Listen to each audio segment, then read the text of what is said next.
Impact that must have been. Yeah, it was very, and that was transforming for me. Then, I'm sure. So I came out, and then I taught their little symposiums, and then when I went to Lompoc, I got more involved in more groups. And you became an educator.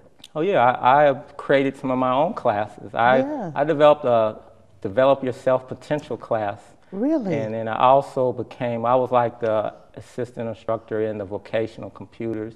Yeah, so I started learning to teach. And also I started teaching GED inside too. Oh, so my goodness. A lot of the skills I use now actually came from my prison experience. Did you see Shawshank Redemption? Do you remember the guy that became the expert with everybody with their tax? Yeah. He was very well respected, and he became indispensable. It sounds as though you became indispensable. Well, I don't know. You were a resource, I was a tremendous resource to helping to facilitate the educational processes. What were the things that you did? You spoke to large groups? Yeah, I spoke to groups. I think part of it is just the way you carry yourself in prison. People are interested in you because I learned prison can be difficult and dangerous, but I learned you could stay out of most of it by your own self-discipline. Yes. Like you don't get involved with drugs, sex, and gambling, and you mind your own business as much as you can, and you just do positive things, and that has an influence on people that they can see some people can do that. And then you share your knowledge for people. Well, no, but you know, and actually the skills, some of the skills I learned I got from being in a tough situation. Well, prison was actually, it's like a crucible or like a burning ground or like initiation. I learned some confidence.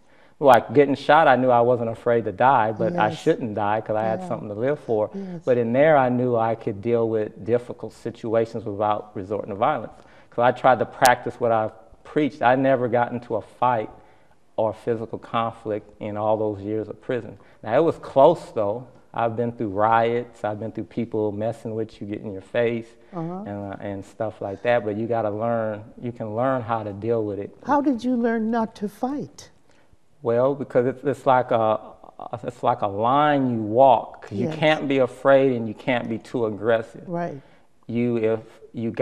People have to know in a sense that you are tough and that you will fight, but you don't fight. Just like a martial artist, the best ones never have to use their ability. You use your reason. You use your reason so when people would be in my face of something, I'd just be very calm. And usually it was some misunderstanding. A lot of stuff start in prison is stupid. The biggest riot I was in started over a 6-pack of sodas. Somebody took one person 6 packs of sodas and a race riot started. Right. And so you just learn to be calm and straighten things out without getting an attitude, because a lot of people are on edge. Yes. On edge, and you believe that if somebody is in your face, you better come at them hard. You have a skill of straightening things out. How did you do the straightening things out? How did you do that? An example of straightening things out. Straightening things out? Yeah, it sounds like you are a facilitator. When there was possibility of conflict, you could straighten things out. Well, this is when I was young. When I was young, when I was talking about that race riot, what happened is, at one point of it, I realized that the place was full of tension in our dorm. Yes. And people didn't really want to get into it, but they were afraid. Fear was driving it. And I realized this, but like everybody groups by race in a riot. Right. As soon as violence, and so the African American group I was with, guys said, "Do you have a weapon at least to defend yourself?" And I was like, "Well, I had something. I could probably use it." And a white guy overheard it and said, "Well, you guys really don't need that. No need to be worried about it." And I said, "Yeah, but you guys outnumber us 5-1."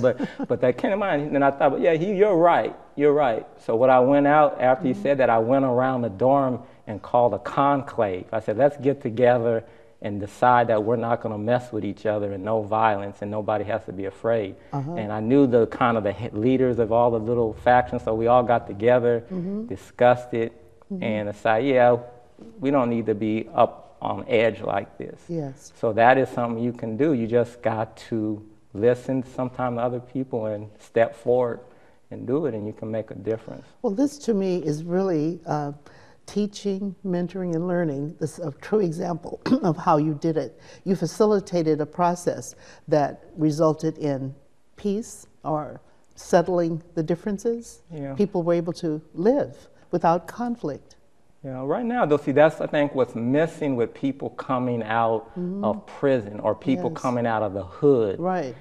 If you want people not to do antisocial behavior, Right. but they become up in an antisocial environment or they belong to antisocial groups, we might call them gangs. Yes. But that's just for one group. We can call them fraternities and another. You learn antisocial kind of attitudes. But if you need, it could even be in a church. Yeah, you need to move them to a pro-social. Yes. You can't just say don't do it. Yes. And what's lacking for people coming out of prison is there's no group to move back into, a new culture or group of people. So that's one thing I'm looking to help more develop. They need support groups, maybe, or something. Yes. If you go right back to the same thing, what do you expect to happen? That's why we probably have a 70% recidivism rate.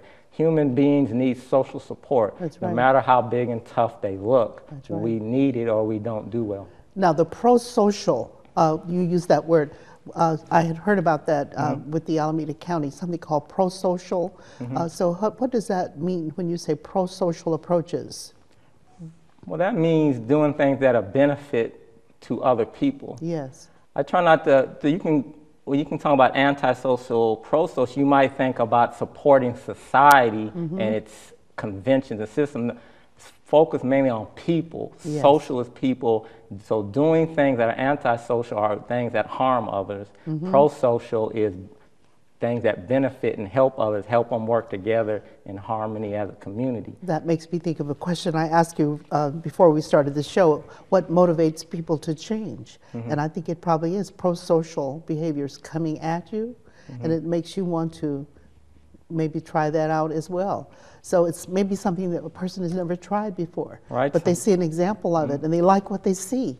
And as I look at you, I can just see that maybe what persons were seeing in you was a motivation to change, you know, to settle their differences, because you were there asserting your dynamism,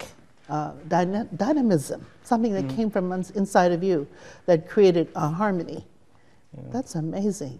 So it really tells me that teaching, mentoring, and learning are as lifelong needs, because I see a lot of adults who still need exactly what you're doing for adult education. The need is very great. And I think for you to have this project, because I heard you say something about when people are forced to do something, that's violence. Coercion. Coercion. That's a form of violence. Right. So in our, when we do workshops in prison and jail, requirement, I mean, staff can't try to bring people in it, but they can't mandate they can bring them. They can't say, you have to go to this group. That's coercion. We say they have to be a volunteer to come. I mean, you could suggest, you know, but because that's a form of violence, is making people do things, and prison pervades, and we're trying to create an environment for those hours that is different from that. I'd like to thank you so much, because this whole concept of motivating people to change, that's what I think it's about. It's pro-social, it's about getting along and creating harmony where it may not be, and conflict becomes something that is settled.